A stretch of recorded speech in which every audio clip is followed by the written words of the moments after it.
அண்மை செய்தியாக பார்த்து வருகிறோம். தமிழக அரசுக்கு இபிஎஸ் வலியுறுத்தியிருக்கிறார். மேட்டூர் அணையின் கிழக்கு மற்றும் மேற்கு கால்வாயிலிருந்து தண்ணீரை திறக்க வேண்டும் என்று இபிஎஸ் வலியுறுத்தியிருக்கிறார். இது தொடர்பான மேலும் விவரங்களை எமது செய்தியாளர் ராஜேஷிடம் கேட்கலாம். ராஜேஷ், வணக்கம். மேலும் விவரம். வணக்கம்.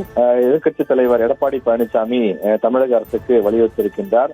மேட்டூர் அணையிலிருந்து உடனடியாக மேட்டூர் கிழக்கு மற்றும் மேற்கு கால்வாயில் பாசனத்திற்கு தண்ணீர் திறந்துவிட திமுக அரசுக்கு வலியுறுத்துவதாக அவர் கேட்டுக் கொண்டிருக்கிறார்.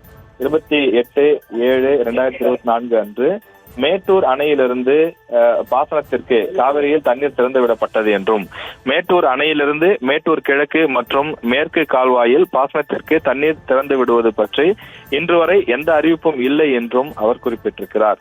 மேட்டூர் அணையிலிருந்து ஒவ்வொரு ஆண்டும் ஜூலை மாத இறுதியில் மேட்டூர் கிழக்கு மற்றும் மேற்கு கால்வாயில் பாசனத்திற்கு 1000 கன அடி வீதம் 137 நாட்களுக்கு சேலம், நாமக்கல் மற்றும் ஈரோடு மாவட்டங்களில் உள்ள சுமார் 45,000 ஏக்கர் நிலங்கள் பயனடையக்கூடிய வகையில் பாசனத்திற்கு நீர் திறந்துவிடப்படும் என்றும், ஆனால் தொடர்ந்து தற்போது மேட்டூர் அணையில் போதிய தண்ணீர் இல்லாததால் மேட்டூர் கிழக்கு மற்றும் மேற்கு கால்வாய் பாசனத்திற்கு தண்ணீர் திறக்கப்படவில்லை என்றும் அவர் குறிப்பிட்டிருக்கிறார்.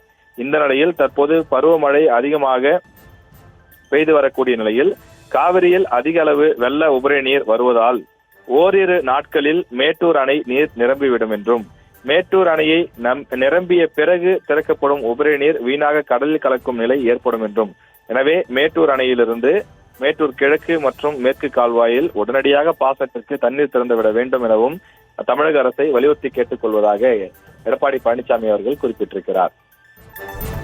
விவரங்களுக்கு நன்றி ராஜேஷ். செய்திகளை உடனுக்குடனும் துல்லியமாகவும் தெரிந்து கொள்ள சப்ஸ்கிரைப் பண்ணுங்க.